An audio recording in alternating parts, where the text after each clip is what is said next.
Most Westmoreland schools did not reopen today, the first day of the new academic term. TVJ News understands that schools are plagued by numerous challenges, to include mold infestation.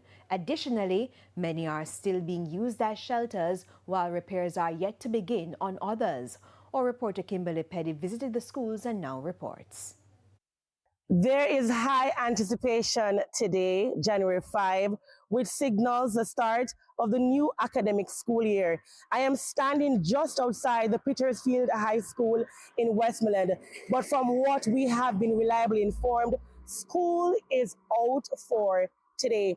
Now, TVJ News would have witnessed just about 3 students who showed up for school, but they would have been informed that they should return on Wednesday, January 7.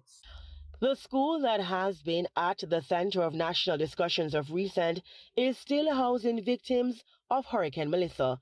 According to reports, the school's leadership held a board meeting today. This resident who spoke off camera says he is disappointed that students had to be turned back. He believes the people occupying the shelter can find alternative housing solutions. Petersfield High School is not the only one. I don't feel good about the school not opening today. The children are suffering. And I think some of the people then can do better for it. Some of them have them house where they just can put on the zinc and go. But I don't know why. Everybody who there have house, some of them just want to get house who don't ever have house before. They don't want to go home, but wish I know that some of them can go home. But I know where some of them live. Some of them never have house before, but now they're seeking house. He was firm in his stance towards this situation.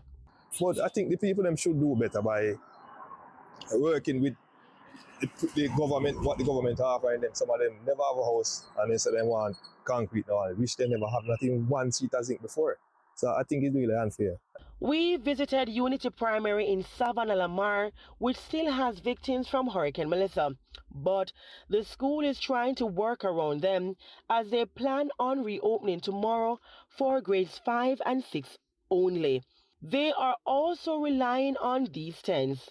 But with a population of 1,471 students, they say they will remain home and use the online modality.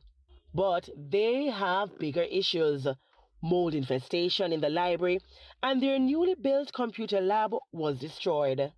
Also in Savannah Lamar, the Manning School, which was severely damaged, opened as scheduled, but only some students were asked to show up today. Kimberly Petty for TVJ News.